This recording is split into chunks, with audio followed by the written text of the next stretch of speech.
नाज़रीन, इससे पहले कि हम आज के प्रोग्राम में बाकायदा तौर पर सेनेट इंतखाबात के हवाले से बात करें, मैं चाहूंगा कि बोलता लाहौर के प्लेटफॉर्म से और हमारी पूरी टीम और चैनल की जानिब से सेनेटर मुशाहिदुल्लाह की वफात के ऊपर ताज़ियत की जाए, क्योंकि सेनेटर मुशाहिदुल्लाह की वफात से सियासत का एक बाब बंद हो गया है। वो एक दलेर सियासतदान थे, नडर सियासतदान थे, से ताल्लुक रखते थे और उसके बावजूद अपनी शेर व शायरी से, अदब से, शगफ से उन्होंने वो जो रिवायती कॉन्सेप्ट था सियासतदानों का, उस कॉन्सेप्ट को ना सिर्फ शैटर किया बल्कि अपनी जगह भी बनाई। 12 अक्टूबर 1999 को जब परवेज मुशर्रफ ने, जनरल परवेज मुशर्रफ ने मार्शल लॉ नाफिज किया था और प्राइम मिनिस्टर को गिरफ्तार किया था, तो अगले दिन 13 अक्टूबर 1999 को मुशाहिदुल्लाह साहब ने प्रेस कॉन्फ्रेंस की थी और उसके बाद उन्होंने उस आमरीयत को ललकारा था और बाद में इस प्रेस कॉन्फ्रेंस की पादाश में उन्होंने मार भी खाई थी। उनकी वफात के साथ ही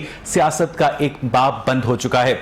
दूसरी जानिब सेनेट इंतखाबात की आमद है। वही वजीर आजम इमरान खान साहब जो वजीर आजम बनने से पहले कहा करते थे कि दोहरी शहरियत के हामिल लोगों को पार्लियामेंट में नहीं आना चाहिए, उन्होंने सेनेटरशिप के लिए फैसल वाउडा को ना सिर्फ नॉमिनेट किया बल्कि पार्टी के अंदर से जो मुखालफत उठी उस मुखालफत को भी रिजेक्ट कर दिया। आप तमाम तर नॉमिनीज के ऊपर नजर डाल लें जो कि पेश किए गए थे पाकिस्तान तहरीक इंसाफ की जानिब से, तमाम नॉमिनीज या तो अरबपति हैं या अरबपतियों के दोस्त हैं। इससे एक बात तो साबित होती है कि पाकिस्तान के अंदर जो पॉलिटिक्स है वो एक अशराफिया का ऐसा एरिस्टोक्रेटिक खेल है जिसके अंदर एक आम आदमी के लिए, मुतवस्सित आदमी के लिए जगह बनाना कितना मुश्किल है। तो आपको सेनेटर मुशाहिदुल्लाह की जो स्ट्रगल है, जिद्दोजहद है, उसका बहुत बेहतर तरीके से अंदाजा होगा। मेरे साथ आज स्टूडियोज में मौजूद है मोहतरम मियां हबीब साहब, सीनियर सहाफी और तज्जियाकार हैं, मोहतरम उवैस भट्टी, रहनुमाए पाकिस्तान तहरीक इंसाफ के, और मोहतरम अमजद इकबाल साहब, सीनियर सहाफी और तज्जियाकार हैं। अमजद साहब, मैं आपसे गुफ्तगू का आगाज करूंगा। इससे पहले कि हम टॉपिक की जानिब आए, मैं चाहूंगा कि सेनेटर मुशाहिदुल्लाह के मुतालिक आपके कुछ तासुरात अगर लोगों के सामने आ सके। यकीनन मुशाहिदुल्लाह साहब बड़े आदमी थे। मैं उनकी जहाँ तक जानता हूँ कि वो एक स्ट्रगल करके और अपनी लॉयल्टी थी उनकी अपनी जमात के साथ, वो जहाँ लगे वही खड़े रहे और उन्होंने कभी आज तक उनके ऊपर 100 तरह के इतराज़ात, 100 तरह की चीज़ें लोगों की मुखालफिन की होती हैं, लेकिन ये उनके ऊपर कभी किसी ने कोई इल्ज़ाम नहीं लगाया, ना ही कभी उनके ऊपर ये उंगली उठी कि उन्होंने अपनी क़यादत के साथ कोई दगा किया हो, अपनी क़यादत के साथ कभी कोई डबल क्रॉस किया, बिल्कुल डबल क्रॉस किया हो या धोखा दिया हो, या कभी उन्होंने अपने जो पार्टी का मंशूर है उससे हट के कभी किसी जगह गए हों।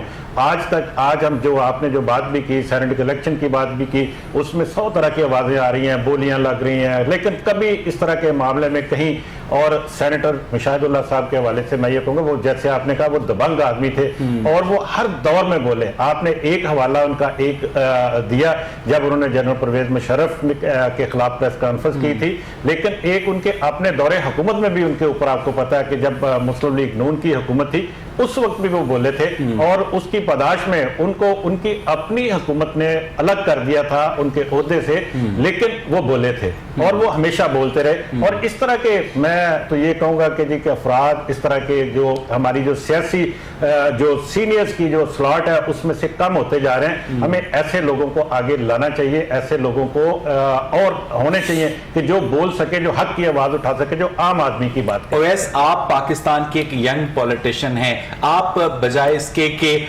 मुख्तलिफ किस्म के पॉलिटिशियंस को कंपेयर करें, आपने सेनेटर मुशाहिदुल्लाह को इर्रिस्पेक्टिव ऑफ द पार्टी कैसा देखा, कैसा पाया? बिस्मिल्लाहिर्रहमानिर्रहीम। सबसे पहले तो ये दुआ कि अल्लाह पाक मुशाहिदुल्लाह खान साहब को जन्नत में जगह दे, जवार रहमत में अल्लाह पाक उनको जगह दे। वो एक बड़े मजे हुए सियासतदान थे।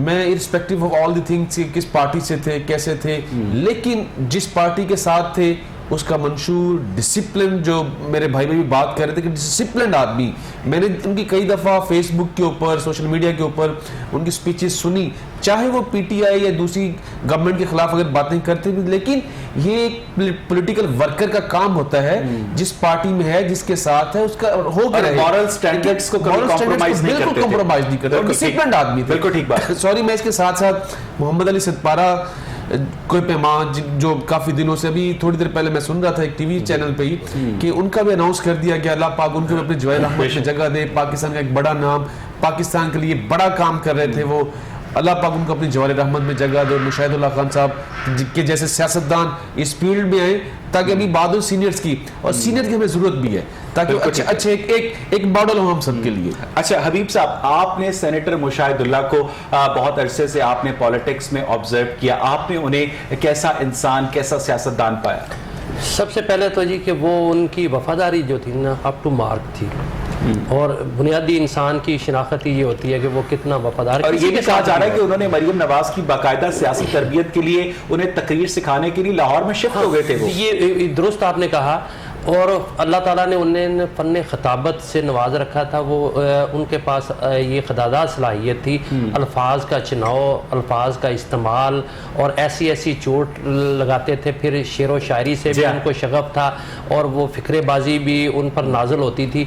तो वो एक बहुत कम लोगों में, अब तो चूँकि तकरीर का फ़न जो है बाकायदा तौर पर सियासतदान सीखते थे, अब तो ना पढ़ते हैं ना सीखते हैं। तो बहुत कम लोग ऐसे हैं, अल्लाह ताला उन्हें जवार रहमत में जगह अता फरमाए। पाकिस्तान की सियासत में बहुत कम लोग ऐसे रह गए हैं जिनमें ये सारी खूबियां होती हैं। सबसे बड़ी बात तो वफादारी होती है, और उसके बाद फिर अपने नजरियात होते हैं, और फिर उसके बाद आपको बात कहने का सलीका आना चाहिए कि आप किस तरीके से बात कह सकते हैं। बहरहाल एक खला पैदा हुआ है, अल्लाह ताला पाकिस्तान की सियासत में बेहतर लोगों को सामने। और हबीब साहब, आपको याद होगा कि कुछ अरसे पहले उन्होंने पार्लियामेंट के कॉरिडोर में खड़े होकर जब एक सहाफी ने उनसे पूछा कि आपको डर नहीं लगता तो आप इस तरह से तनकीद करते हैं उन लोगों पर जिनके ऊपर कोई तनकीद नहीं करता, तो उन्होंने बड़े मुस्कुराते, बड़ा कैजुअली जवाब दिया, तो मैं तो वैसे ही मरने वाला हूं।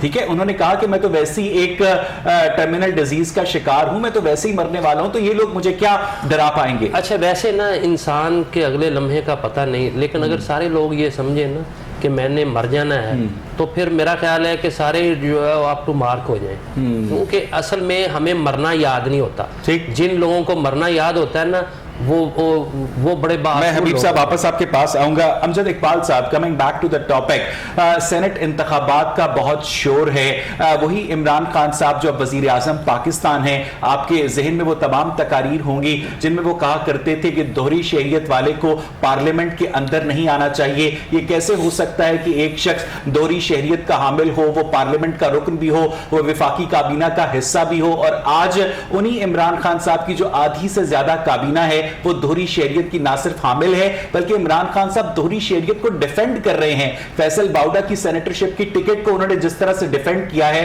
खुद पार्टी के अंदर से जो इख्तलाफात सामने आए, तमाम तर इख्तलाफात को उन्होंने बैक जंबिश कलम रिजेक्ट कर दिया। अमजद इकबाल साहब, देखिए, आप फैसल बाउडा साहब की बात सिर्फ कर रहे हैं, जबकि पार्टी के अंदर और भी लोगों को ऐसे मैं एक टेस्ट केस के तौर पे बात जी बिल्कुल, जिनको ऐसी टिकटें दी गई जिनका शायद मेरिट ना बनता हो। लेकिन आप एक देखिए कि जब हम बार बार बात करते हैं कि हमारे वज़ीर आज़म एक खिलाड़ी भी हैं और वो कप्तान रहे हैं क्रिकेट टीम के, उनको टीम बनानी होती है। मैं कहता हूँ कि उसमें उन्होंने स्पिनर्स भी रखने होते हैं, उन्होंने फास्ट बॉलर भी, बैट्समैन भी और ओपनर भी। और सर, 11 लड़कों की टीम चलाना और 22 करोड़ मुल्कों लोगों का मुल्क चलाना बहुत फर्क होता है। नहीं, मैं थोड़ा सा मैं ये कहना ये चाहता हूँ कि उसमें हो सकता है उन्होंने ये सोचा होगा, देखिए पार्टी को चलाने के लिए जो कि उन्होंने शायद ये कबूल कर लिया है कि पार्टी चलाने के लिए सरमाए की जरूरत होती है, तो उसमें उनको वो सरमायादार भी चाहिए, उनको वो सरमायाकार भी चाहिए, सनतकार भी चाहिए, जहांगीर तरीन भी चाहिए, जो शाह महमूद कुरैशी भी चाहिए। बिल्कुल, वो ये इसलिए ये फैसल बाउडा की टिकट तो समझ में आती है कि जी कि एक तो ये वो चूंकि बड़े अमीर आदमी है,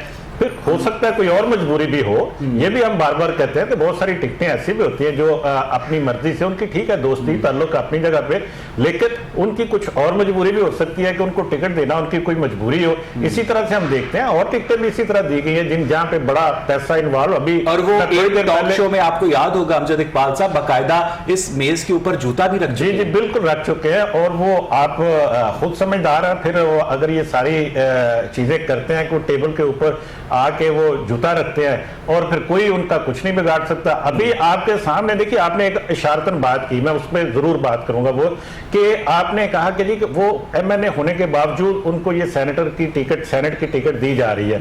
इसमें हमें जो नजर आ रहा है कि जी पिछले 2.5 साल से उस केस को लटकाया गया और इस दिन के लिए लटकाया गया कि जी कि वो अभी वो उसको वहां से रिजाइन कर देंगे ये सेनेटर मुंतखब होने के बाद। मतलब ये लेकिन वो जब केस- इकबाल साहब वो केस- जिस लॉजिक की बुनियाद पर वो मेंबर ऑफ नेशनल असेंबली नहीं हो सकते, उसी लॉजिक की बुनियाद पर वो सेनेटर कैसे हो सकते हैं? ये तो कोर्ट का काम है ना जी, वो इसको, लेकिन मेरी ये गुजारिश होगी या अपील होगी कि जी कि उस केस को जो कि पिछले 2.5 साल से उनके ऊपर है, उसको उसके मंतकी अंजाम तक पहुंचना चाहिए, उसका फैसला होना चाहिए। वो उसका नतीजा क्या निकलता है, चाहे वो बरी होते हैं बरी कर दें, अगर वो बरी नहीं होते कानून की नजर में वो गिल्टी हैं, वो गुनाहगार हैं, तो उनको सजा होनी चाहिए। वैसे आपने भी इमरान खान साहब की पुरानी तकारीर सुनी होंगी, उनका ये मानना था, कहना था कि दोहरी शहरियत के हामिल शख्स को पार्लियामेंट में नहीं आना चाहिए, काबीना का हिस्सा नहीं बनना चाहिए, एक शख्स की जो लॉयल्टी होती है वो 2 स्टेट्स के साथ बैक वक्त नहीं हो सकती है। और आज आपके जो वजीर आजम हैं वो दोहरी शहरियत को डिफेंड कर रहे हैं, फैसल वाउडा को सेनेटरशिप के लिए डिफेंड किया जा रहा है, क्यों वैसे? देखिए, एक तो ये जो बात आप बार बार कर रहे हैं कि दोहरी शहरियत का, आपको भी मेरे भाइयों को भी सबको इस चीज का बखूबी इल्म है कि दोहरी शहरियत उन्होंने विदड्रॉ की हुई है। और जो आप केस की बात कर रहे हैं, मैटर ऑफ जुडिशल कोर्ट है, इस वक्त वो कैनेडियन सिटीजन नहीं है। देखिए जब इलेक्शन कमीशन के, बिल्कुल नहीं, इलेक्शन कमीशन ऑफ पाकिस्तान के सामने, इलेक्शन कमीशन ऑफ पाकिस्तान के सामने जिस दिन उनके डॉक्यूमेंट्स वो अपने जमा करवाने जाते हैं, इलेक्शन जो उनका प्रिजाइडिंग ऑफिसर था, जो उनका डॉक्यूमेंट्स रिसीव कर रहा है बंदा, उस बंदे ने भी यही उनके सवाल उठाया। उन्होंने जो मैटर उनका केस के अंदर चल रहा है, केस में कोई ऐसी चीज नहीं थी कि जो उनको रोकती, रिस्ट्रेन कर दिया, स्टे ऑर्डर करता होता। उन्होंने कोर्ट की जितनी भी जो भी पिटीशन फाइल की हुई थी वहां पे दी, जिसकी वजह से उनको परमिशन मिली। और जो बात आप बार बार ये कर रहे हैं कि खान साहब कहते थे, देखिए आप अगर बात करते हैं कि उनको सेफ एंड दिया जाए, बिल्कुल ऐसी कोई बात नहीं है। अब मैं सादिया अब्बासी साहिबा की एग्जांपल यहां पे कोट करना चाहूंगा, मैं हारून अख्तर खान साहब की एग्जांपल यहां पे कोट करना चाहूंगा। डुअल नेशनल थे। मुझे सिर्फ इतना बता दे ओवैस कि जो दोहरी शहरियत कल तक हराम थी, आज हलाल कैसे हो? आज भी हराम है, कोई हलाल नहीं हुई, कोई ऐसा कोई डॉक्यूमेंट मौजूद नहीं है कि आप उनको साबित कर सके। अच्छा, फैसल वावडा साहब के पास दोहरी शहरियत, वो इस वक्त आपकी काबीना में आधे से ज्यादा लोग दोहरी शहरियत के हामिल नहीं हैं। बिल्कुल नहीं, बिल्कुल नहीं। आपकी पार्लियामेंट के अंदर लोग दोहरी शहरियत के हामिल नहीं हैं, बिल्कुल नहीं। वज़ीर आज़म इमरान खान साहब दोहरी शहरियत को पब्लिकली डिफेंड नहीं कर रहे हैं। देखिए, ये जो आप बात करें दोहरी शहरियत होना कोई गलत बात नहीं है। अच्छा, देखिए गलत बात नहीं है, गलत बात नहीं है, लेकिन जो हमारा लॉ है, लेकिन जो हमारा लॉ है, जब आप बात करते हैं यहाँ पे अपने मुल्क के अंदर कोई फॉरेन, आप कहते हैं कि जो हमारे ओवरसीज है, नहीं, वो जो माजी के इमरान खान साहब थे वो तो कहते थे कि दोहरी शहरियत बात करते हैं अपनी इकोनॉमी की स्ट्रांग करने की। अच्छा, उस वक्त हमें याद ओवरसीज पाकिस्तानी आ जाता है, फॉरेन रेमिटेंस की बात याद आ जाती है। क्या वो पाकिस्तानी नहीं है? क्या उनको यहाँ पे राइट नहीं है कि क्या उसे काबीना का हिस्सा होना चाहिए? बिल्कुल। देखिए, जो अभी जो पाकिस्तान के अंदर, मैं आपकी बात को मेनोवान कबूल कर रहा हूं, आई एक्सेप्ट कि दोहरी शहरियत के बंदे को कोई नहीं रोका जाना चाहिए, चाहे उसे आप एटमी प्लांट का विजिट भी करवा दें, आप उसको कौमी असेंबली में भी ले आए, आप हसास दस्तावेजात भी उसके सामने से। मैं सिर्फ और सिर्फ आपसे ये बात, मैं सिर्फ और सिर्फ आपसे ये पूछ रहा हूं कि इमरान खान साहब इलेक्शन लड़ने से पहले 2018 का कहा करते थे कि दोहरी शहरियत वालों को मैं अंदर नहीं आने दूंगा पार्लियामेंट के। वो इमरान खान साहब ठीक थे या ये इमरान खान साहब ठीक हैं? आप बजाफर मारे खान साहब का इंसान उस वक्त भी यही था कि हम ओवरसीज पाकिस्तानियों को नहीं, उनका स्टांस उस वक्त ये था जो दोहरी शहरियत का हामिल शख्स जो है वो पार्लियामेंट के अंदर नहीं आएगा। अवैस भाई, आज अल्हम्दुलिल्लाह आज आपने देखा रोशन डिजिटल पाकिस्तान की तकरीब, उसके अंदर स्टेट बैंक आज खुद बता रहा है कि $550 मिलियन हमें जो फॉरेन रेमिटेंस में आए। आज पाकिस्तान की तारीख का ये सबसे बड़ा दिन है कि आज हिस्टोरिक डे है। मैंने आपसे बताइए इधर उधर की बातें हैं, मुझे ये बताइएगा 2018 से पहले वजीर आजम इमरान खान, जो तब वजीर आजम नहीं थे, कहते थे कि दोहरी शहरियत के हामिल शख्स को पार्लियामेंट में नहीं आना चाहिए। अब आप और आपके लीडर कहते हैं आना चाहिए। इसकी बात पर एतबार करें, किसी एक बंदे का बता दीजिए, ठीक है, कि जी वो डुअल नेशनल है और डिक्लेयर्ड। अब तो आप मुखालफत कर रहे हैं, पहले आप हिमायत कर रहे हैं। नहीं, बिल्कुल, अगर एक बंदा भी मौजूद है तो बिल्कुल ही रहेगा। आप जब डुअल नेशनल, लेकिन आप तो कहते हैं आना चाहिए। देखिए, आना चाहिए, बिल्कुल आना चाहिए। तो फिर जो है मैं इनेबलिंग लॉज की बात कर रहा हूं, जो हमारे इस टाइम पाकिस्तान के अंदर प्रॉब्लम तजाद क्यों है? वैसे तजाद क्यों है? जरूर है कि जो ओवरसीज पाकिस्तानी उनको राइट्स मिलने चाहिए, ओवरसीज हबीब साहब थोड़ी सी सुलझा दें, हमारी थोड़ी सी मदद करें कि जो माजी के इमरान खान साहब थे जो दोहरी शरीयत के मुखालिफ थे, और जो हाल के इमरान खान साहब हैं जो दोहरी शरीयत के हिमायती हैं, और ओवैस जो है अपनी गुफ्तगू में बैक वक्त दोहरी शरीयत की मुखालफत भी कर रहे हैं, हिमायत भी कर रहे हैं, आपका क्या स्टांस है कि वाकई ड्यूल नेशनैलिटी वाले बंदे को आप गवर्नमेंट की फाइलें दे सकते हैं? एक मिनट मेरी बात सुनिए। अवैस बात यह है कि एक होता है कानून, कानून अगर तय कर देता है कि डुअल नेशनलिटी वाला इलेक्शन नहीं लड़ सकता तो वो नहीं लड़ सकता, बात खत्म। अगर उसमें आपने कोई तरमीम करनी है, आप चाहते हैं कि ओवरसीज को अकोमोडेट किया जाए, तो फिर पार्लियामेंट किस मर्ज की दुआ है? आप पार्लियामेंट में ले जाइए सब्जेक्ट और वहां जो है वो वोटिंग करवा लें, कानून पास करा लें। एक बंदा हबीब साहब रोज निकाह करके रोज तलाक दे तो उसने कानूनी तौर पर कोई गलत काम नहीं किया, लेकिन उसने अखलाकी तौर पर गलत काम किया है। बिल्कुल, प्लीज इस फर्क को जरा मलूज़ खातिर रखिए। इसको आप बिल्कुल महफूज। पाकिस्तान की सिचुएशन बड़ी ही अजीबोगरीब है। आप यकीन करें, मैंने 14 मुल्क फिरे हैं दुनिया के, मैंने पाकिस्तानियों की हालत देखी है। वो हमसे ज्यादा पाकिस्तान के वफादार हैं, हमसे ज्यादा मोहब्बत करते हैं, लेकिन आप उनमें एजेंट भी पैदा कर सकते हैं कि वो कोई उन पे इन्वेस्टमेंट करे और वो पाकिस्तान में जो है वो भिजवा कर आप उनसे कोई भी काम करवा लें। तो इसमें बहुत सारी चीजें देख लें। ये पार्लियामेंट का काम है, पार्लियामेंट में ये मामला तो उठाने चाहिए। और अभी तो इनके वोटिंग के हक का मसला था, वो उस पर भी हम कोई कंक्रीट बात नहीं कर सके। तो ये बहरहाल सारी चीजें अपनी जगह पर है, लेकिन मैं समझता हूं कि ये सारे मामला जो है ये पार्लियामेंट की जिम्मेदारी है कि वो इस पर फैसला करे। इकबाल साहब, पाकिस्तान की डिफेंस फोर्सेस में कोई भी शख्स जो ड्यूल नेशनैलिटी होल्डर है या उससे एसोसिएटेड जो महकमे हैं उसमें उसकी इंडक्शन नहीं हो सकती कि वो एक पॉसिबल सिक्योरिटी थ्रेट हो सकता है। तो जो लोग उनको ओवरसी करते हैं, जो वजीर दिफा बनते हैं, जो वजीर डिफेंस प्रोडक्शन बनते हैं, जो विफाकी काबीना के दीगर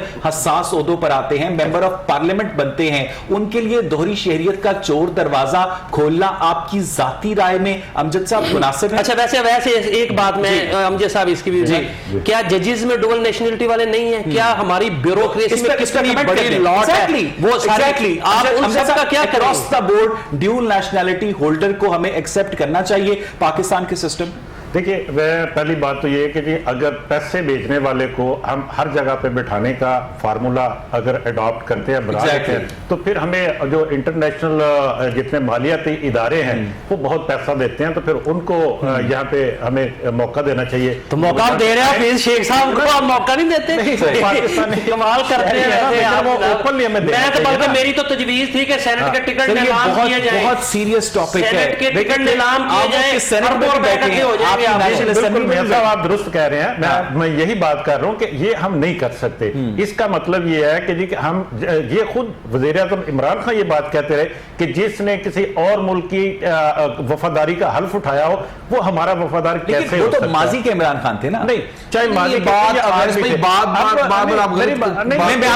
आपके पास मैं ये बात ये करना चाहता हूं। देखिए, उस वक्त वो चूंकि अपोजिशन में थे, इसलिए वो ये बात करते थे कि जी कि ये यहाँ पे नहीं होना चाहिए। और इसके ऊपर साबिक चीफ जस्टिस ऑफ पाकिस्तान ने इसके ऊपर बहुत काम किया था। वो उनके ऊपर 100 तरह की आप तनकीद हो सकती है, उनके दीगर मामला थे, लेकिन इस काम पे उन्होंने ना सिर्फ आपकी पर्सन जाती राय क्या है? मेरी जाती राय की गवर्नमेंट में, पाकिस्तान की ब्यूरोक्रेसी में, इदारों में ड्यूल नेशनलिटी वालों मेरा ख्याल है कि सेंसिटिव पोस्ट जितनी भी हैं वहां पे कोई ड्यूल नेशनलिटी क्या मेंबर ऑफ पार्लियामेंट को आप नहीं होना चाहिए? किसी ऐसे मेंबर ऑफ पार्लियामेंट को आप एक सेंसिटिव पोस्ट गर्दानते हैं? ये बिल्कुल सेंसिटिव और बहुत ज्यादा सेंसिटिव है। कोई ऐसा बंदा जो कि फर्ज करें बर्तानिया की पार्लियामेंट का मेंबर बन सकता है, उसको पाकिस्तान की पार्लियामेंट का मेंबर नहीं होना चाहिए। या उसको बर्तानिया का बनना चाहिए या पाकिस्तान का बनना चाहिए। अगर देखिए ना, यहाँ पे हम जिस तरह से अभी आप कर रहे हैं वोडा साहब की बात, वोडा साहब के ऊपर केस ये है कि उन्होंने जिस वक्त कागजात नामजदगी करवाए थे उस वक्त वो नेशनल थे कनाडा के, उन्होंने सरेंडर की। उससे 5 दिन बाद उनको लेटर या 6 दिन बाद जो भी सिलसिला, लेकिन वो उनके ऊपर इल्जाम ये है कि जब आपने कागजात बयान हल्फी दाखिल करवाया वो आपने उसमें गलत बयानी की।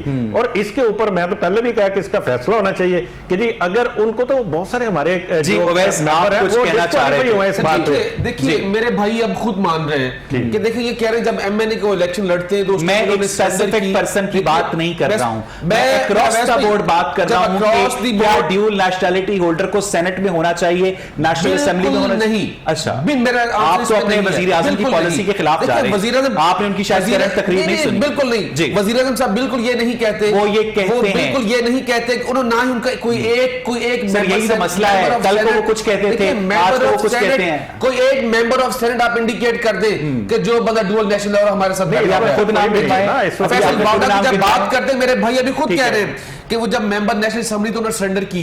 देखिए बेटर सब डिविजन दी कोर्ट है, आप मुझे बता दी क्या आपको कोर्ट्स के ऊपर एतमाद नहीं चले, है? मुझे ये बता दें अवैस, मुझे अवैस मुझे सादा सी बात पिछली पेशी पाकिस्तान के सेनेटरी इंतखाबात में पिछली पेशी पे उनको 50,000 रुपए जुर्माना हुआ है, ये बात ज़हन में रखिएगा कि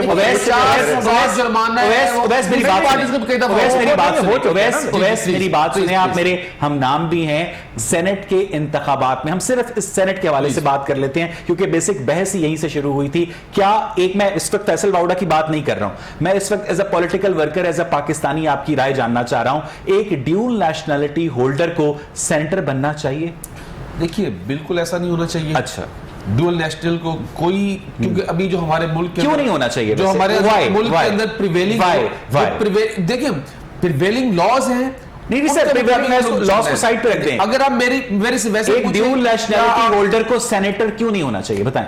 अगर आप प्रिवेलिंग लॉस को पूछेंगे, प्रिवेलिंग लॉस को अगर वैसे पूछेंगे तो मैं कहूंगा यस। अगर क्यों नहीं होना चाहिए, क्यों नहीं अगर वैसे पूछेंगे तो मैं कहूंगा यस।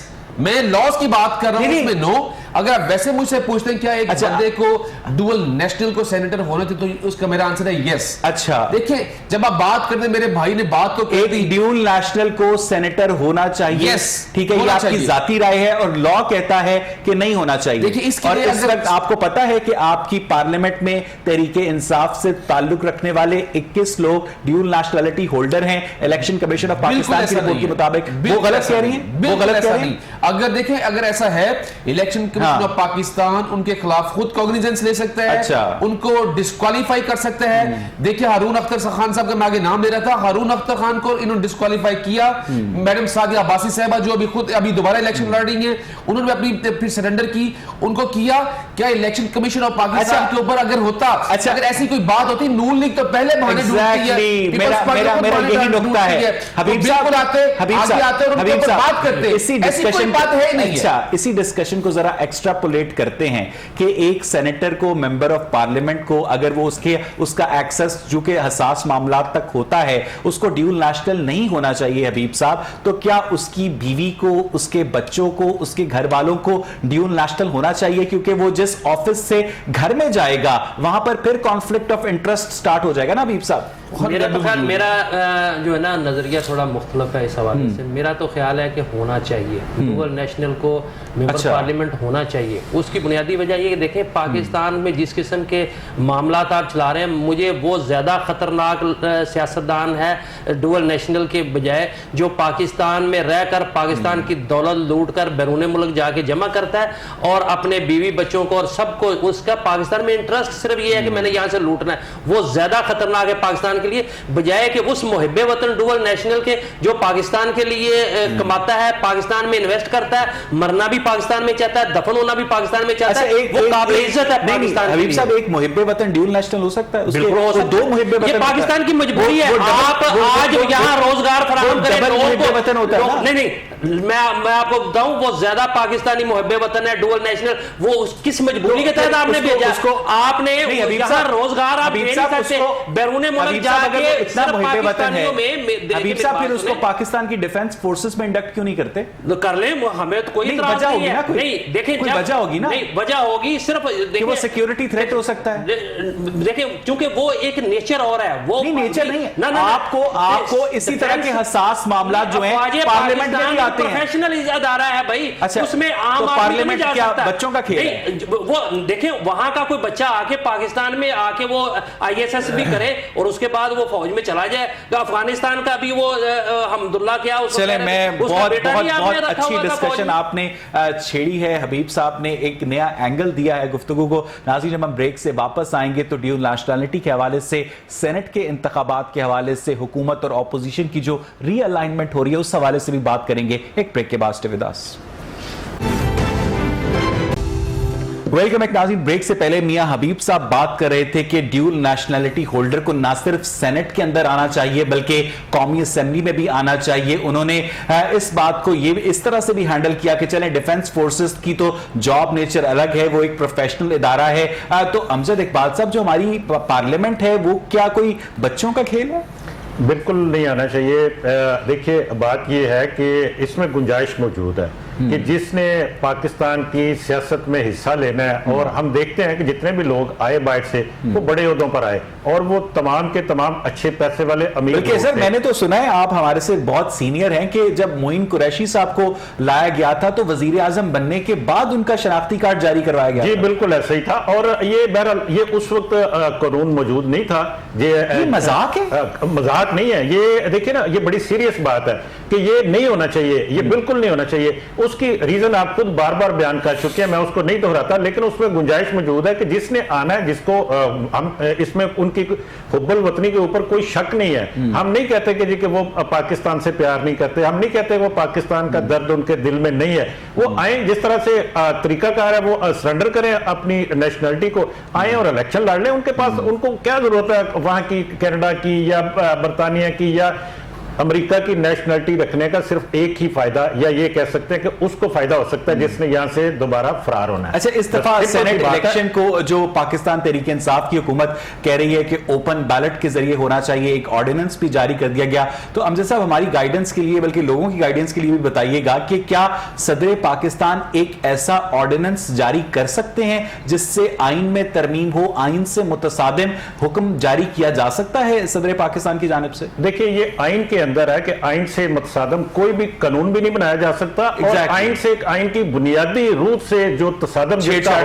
वो उसकी आइनी तरमीम भी नहीं लाई जा सकती। ये भी ज़हन में रखिएगा कि आइन के अंदर ये मौजूद है कि अब ऑर्डिनेंस तो बड़ी दूर की बात है, लेकिन बहरहाल कोशिश है उनकी कि जी कि हमने उन्होंने, उनका ख्याल है कि शायद ये कि कानून में तरमीम करके, कानून में जब मतबादल उसका ऑर्डिनेंस ही होता है, उन्होंने ऑर्डिनेंस ला के कानून में तरमीम करके इसको करने की कोशिश की। लेकिन साथ आपको पता है वहां पे सुप्रीम कोर्ट में भी रेफरेंस किया हुआ है और वो उसके ऊपर डेली बुनियाद के ऊपर इलेक्शन कमीशन ने बाकायदा इस ऑर्डिनेंस की मुखालफत की है। जी, मुखालफत भी की है। और सुप्रीम कोर्ट में उन्होंने जो अपना मौकफ दिया है वो भी यही है कि जी कि ये खुफिया रायशुमारी के, बल्कि वहां पे मौजूद जज साहब ने ये कहा कि तो ये तो इसका आपका मतलब है ये क़यामत तक तो नहीं रखा जा सकता ना इसको खुफिया।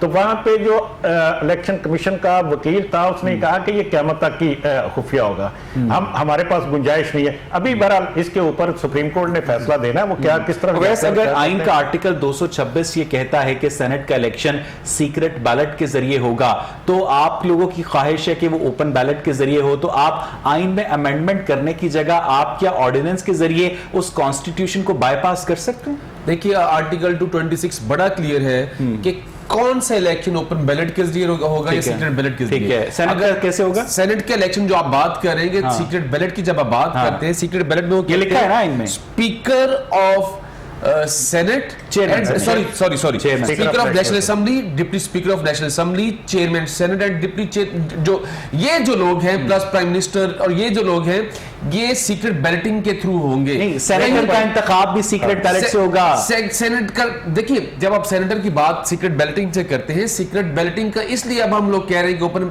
बैलेटिंग के थ्रू होना चाहिए। लास्ट टाइम हमारे साथ आइन चेंज कर लेना, आइन चेंज, उसमें आइन में क्या लिखा है? मेजॉरिटी अगर हो, आइन में क्या लिखा है? मेजॉरिटी नहीं है, तो फिर क्या करेंगे? ये गलत बिल्कुल नहीं कि आप ऑर्डिनेंस नहीं लेके आ सकते।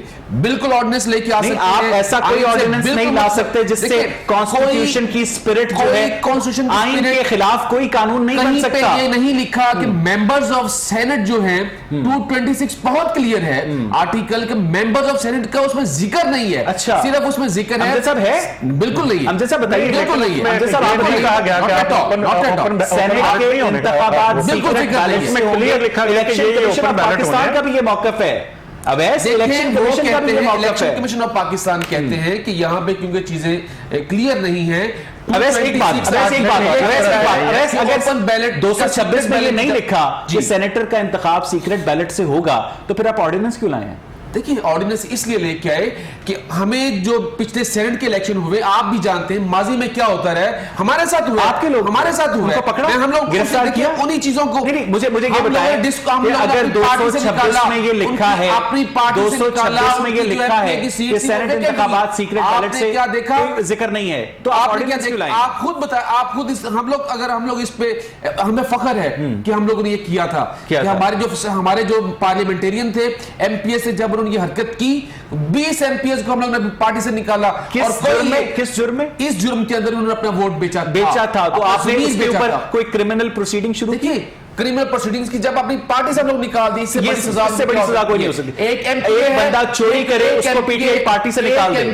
एक एमपीए जो कि रिप्रेजेंटेटिव ऑफ द पीपल होता है उसको रिप्रेजेंटेशन से रोका गया। एक बात बताएं, अवैध एक बात बताएं, जी। इसके बाद मैं हबीब साहब के पास आता हूं कि जब चौधरी सरवर साहब सेनेटर मुंतखब हुए थे तो तब तहरीक इंसाफ के पास, अमजद साहब आपको याद होगा, पंजाब असेंबली में 34 सीटें थी, 43 वोट कैसे मिल गए उनको? देखिए आज भी अगर जब इलेक्शन की जब आप देखिए इसी चीज को रोकने के लिए, मैं ये नहीं कहता कि हमारी तरफ नहीं हुआ होगा, अच्छा। मैं ये कहता हूं इसी चीज को रोकने के लिए सीओडी को देख लीजिए, सीओडी के कंटेंट्स को देख लीजिए। लेकिन आइन कहता है सीक्रेट बैलेट से होगा। फिर देखिए आइन के लिए कोई वैल्यू नहीं बात है। या वो तो आइन के देखिए, वो तो परवेज जब आप- मुशर्रफ साहब जब आप बात बात करते थे करते हैं कि मैं जब चाहूं आइन को फेंक दूं रद्दी की जब आप टोकरी में। ट्रांसपेरेंसी की बात करते हैं, ट्रांसपेरेंसी जब आप चाहते हैं कि एक प्रोसीजर आइन चेंज कर लेना। देखिए आइन चेंज कर लें। आइन ये सीओडी की इसीलिए तो कहा आइन गया, चेंज कर लें। इन्हीं पार्टीज को कहा गया कि हम लोग टू इकट्ठे होके अच्छा वो नहीं हुए, चेंज करते हैं। फिर क्या करेंगे आप? ऑर्डिनेंस लाना जरूरी है। ऑर्डिनेंस जो है आइन बिल्कुल से लाया जा सुप्रीम सकता है।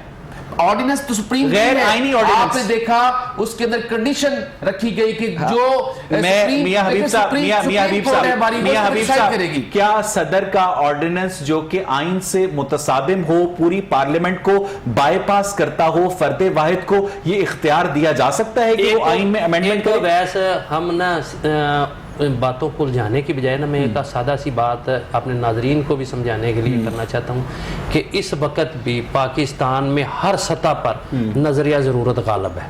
ठीक है, इसमें सारी बातें आप वाज़ेह हो जाती हैं। ठीक है, हर बंदा वो जैसे भी है वो अपने नजरिया जरूरत के तहत जो है ना मामलात को आगे बढ़ा रहा है। देखिए ये आइन शाइन सिर्फ पब्लिक कंजम्पशन के लिए, ये जहाँ नाक, ये मोम की नाक है, जिस तरह को मर्जी मरोड़ ले आप, जिस तरह मर्जी पे, जो पाकिस्तान में आइन के साथ हशर होता है जितना कि यहाँ आइन पर इंप्लीमेंट अमजद साहब ने एक जुमला इस्तेमाल किया था कि कोई भी ऑर्डिनेंस आइन की बेसिक स्पिरिट के साथ छेड़छाड़ नहीं कर सकता। मैं आपको बताऊं, अगर ये, लेकिन ये ऑर्डिनेंस जो होता है ना, ये चूंकि ये उस वक्त होता है, इससे पहले सदर मुमलिकत ने जो जस्टिस काजी फायज ईसा का रेफरेंस भेजा था वो भी कोर्ट ने बदनीयती पर मबनी करार दिया था। ये भी कोर्ट में है ना। अगर ये ऑर्डिनेंस मुतसादम होगा, मेरी बात सुनिए, अगर ये ऑर्डिनेंस मुतसादम होगा तो एक सेकंड नहीं लगाएगी, सुप्रीम कोर्ट इसको फारग कर देगी।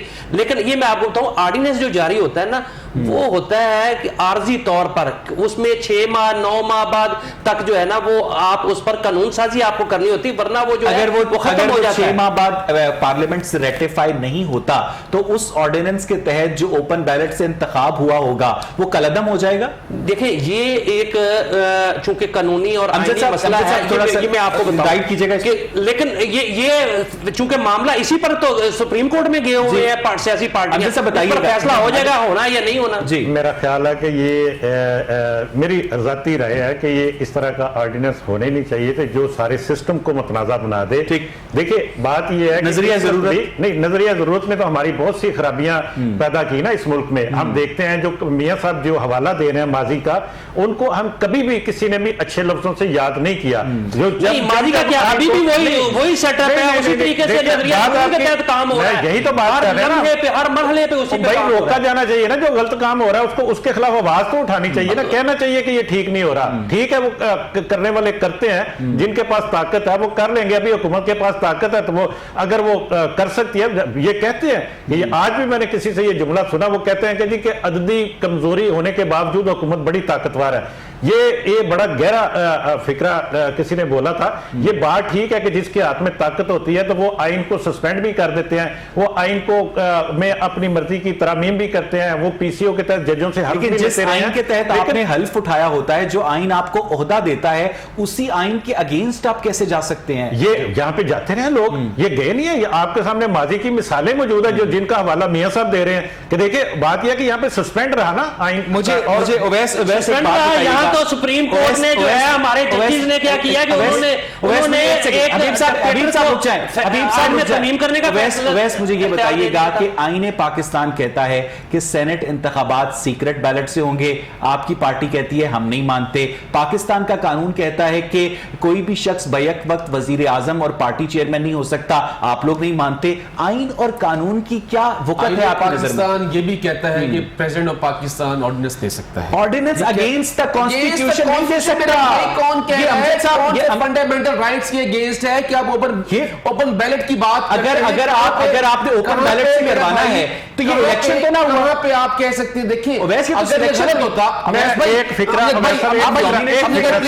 ये गलत होता, अगर ये गलत होता सुप्रीम कोर्ट ऑफ पाकिस्तान के अंदर ये केस मैटर सब जुडिस है। सुप्रीम कोर्ट पाकिस्तान ने उनको कहा कि जिस पार्टी की जितनी सीट्स हैं उन्होंने इलेक्शन कमीशन ऑफ पाकिस्तान से कहा आपने सबसे पहले मुझे हमें यह बताइए कि किया क्या है।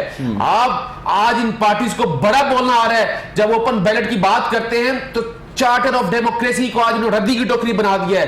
इट मींस ये जो बातें करते हैं एक बात बताएं, ये बिल्कुल गलत है। चार्टर ऑफ डेमोक्रेसी ज्यादा इंपॉर्टेंट है या कॉन्स्टिट्यूशन ऑफ पाकिस्तान ज्यादा? मेरे भाई कॉन्स्टिट्यूशन में कहीं नहीं लिखा हुआ। देखिए आप नई बात कर रहे हैं, बिल्कुल नई बात नहीं है। 226 के अंदर डिप्टी चेयरमैन और चेयरमैन सेनेट की बात है। इसके अंदर आप ऐसा ही है, आप किसी ने कह रहे हैं ये लिखा है कि ये खुफिया होंगे, ठीक है ना, दो सीट्स का। अच्छा मुझे यहाँ पर एक बात है, जब नाज़रीन हम ब्रेक से वापस आएंगे तो सेनेट इंतखाबात के हवाले से मियां हबीब से ये जानने की कोशिश करेंगे कि चलें आपने सेनेटर के इंतखाब के लिए तो ओपन बैलेट का मुतालबा कर दिया या ऑर्डिनेंस जारी कर दिया, लेकिन चेयरमैन सेनेट का इंतखाब जो है वो हनूज सीक्रेट बैलेट से ही है। ये भी एक ओपन कॉन्ट्राडिक्शन है, इस पर बात करेंगे हबीब साहब से एक ब्रेक के बाद। Stay with us. Welcome back नाज़रीन। ब्रेक से पहले हम सेनेट इंतखाबात के हवाले से बात कर रहे थे। ओवैस भट्टी साहब ने एक बड़ा दिलचस्प दावा किया, ऑन स्क्रीन भी ऑफ स्क्रीन भी, कि आर्टिकल 226 के तहत जो सेनेट इंतखाबात हैं वो ओपन बैलेट के जरिए करवाए जा सकते हैं। ओवैस मैं गलत तो नहीं कह रहा? हबीब साहब मुझे ये बताइएगा कि अगर ओवैस साहब का ये दावा ठीक है तो फिर ऑर्डिनेंस लाने की क्या जरूरत थी? नहीं, ऑर्डिनेंस तो देखिए पाकिस्तान में जितनी एक्सरसाइज आज तक हुई, हम 88 से जो है इलेक्शन सारे देख रहे हैं, उसमें बेशुमार दफा सेनेट के इलेक्शन भी है, वो सारे इसी तरह ही होते रहे थे, सीक्रेट बेल्ट के जरिए ही होते थे।